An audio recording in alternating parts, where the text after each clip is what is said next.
An exponentially decaying magnetic field. A loop of wire enclosing an area A is placed in a region where the magnetic field is perpendicular to the plane of the loop. The magnitude of B varies in time according to the expression B equals B max e to the minus AT, where A is some constant. That is, at t is equal to 0, the field is B max, and for t greater than 0, the field decreases exponentially, as we can see in the figure. Find the induced electromotive force in the loop as a function of time. So we have a loop of wire that has area A.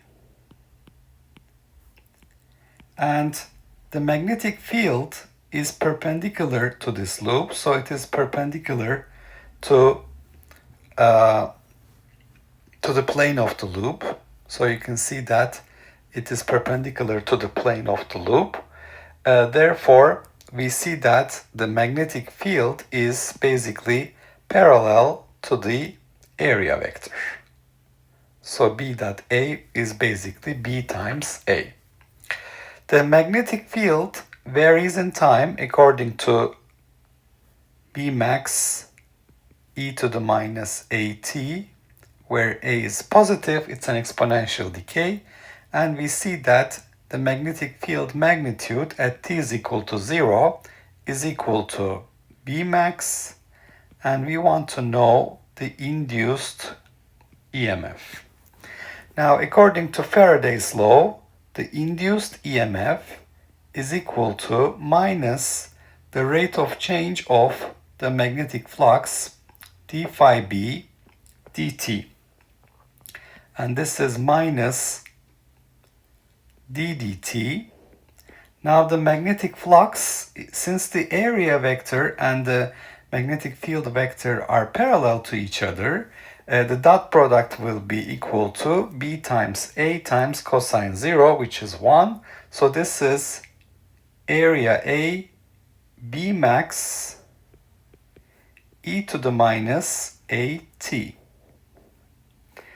Now, if we take the derivative of the exponential, we have minus A B max derivative of time derivative of e to the minus AT,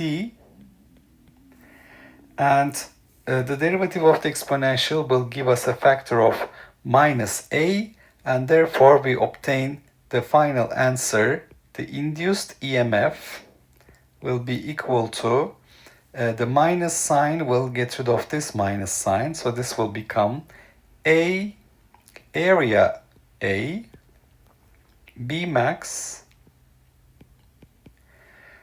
e to the minus AT. So that's going to be our final answer for the induced EMF in the coil. Okay, so we have a loop of wire with area A. The magnetic field is perpendicular to the plane of the loop. The magnetic field is perpendicular to the plane of the loop, which means it's parallel to the area vector. The magnitude of B is varying in time with an exponential decay. It's B max at t equals 0 and decays in time. We want to know the induced EMF as a function of time. We have to write the magnetic flux, which is the dot product of the area vector with magnetic field vector. Since they are parallel to each other, it's A B max e to the minus AT. We take a derivative with respect to time, and we have a minus sign here in Faraday's law, minus d phi b dt. So we obtain, by taking the derivative, A, our constant A, which is a positive constant, it's some constant A, area A, B max e to the minus AT is our induced EMF.